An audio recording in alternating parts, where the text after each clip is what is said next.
Grace O'Malley commanded 20 warships off the Irish coast, led raids on English territory, and when captured decided the best plan was sailing directly to Queen Elizabeth I to demand a treaty.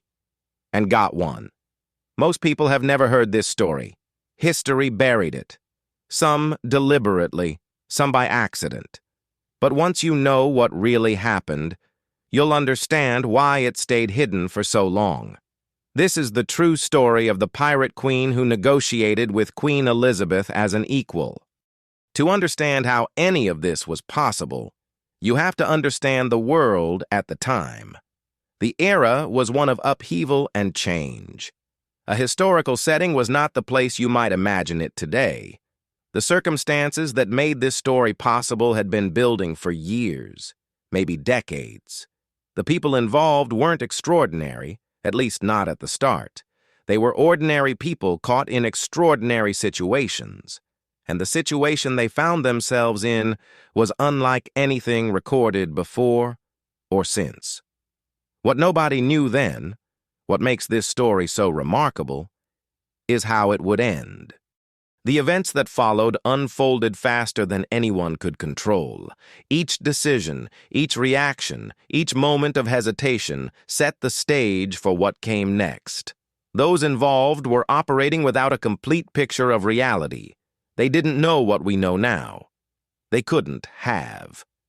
The information was incomplete, the stakes weren't yet clear, and the people who should have been asking questions were not asking them. It is this collision of ignorance and circumstance, not malice, not incompetence, but pure human blindness, that turned an unusual situation into something the history books would struggle to explain. And yet it happened. Every verifiable detail of it.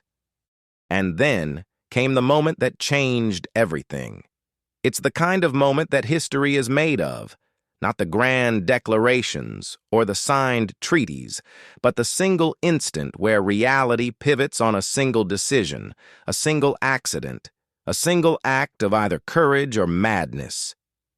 Grace O'Malley commanded 20 warships off the Irish coast, led raids on English territory, and when captured decided the best plan was sailing directly to Queen Elizabeth I to demand a treaty, and got one. That one sentence contains the entire pivot point of this story. Everything before it was the fuse. This was the explosion. The people present could not have processed what was happening. Witnesses described confusion, disbelief, the particular kind of silence that falls when something happens that the human brain has no category for. No training, no precedent, no framework for what they were seeing. The aftermath was immediate, and it was profound. What had seemed impossible was now undeniably real.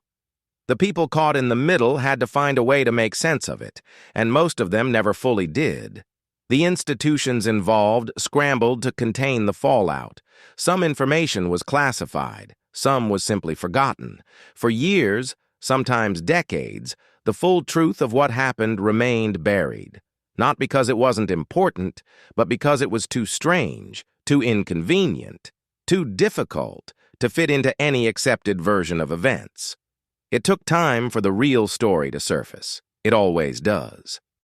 History has a way of hiding its strangest chapters, not in vaults, but in plain sight, tucked between the events we decided mattered more. The pirate queen, who negotiated with Queen Elizabeth as an equal. A story most people will live their entire lives without ever hearing. A story that changes how you look at everything else once you know it. If you're the kind of person who finds yourself here, at the end of a story most people never start, there's more where this came from. See you in the next one.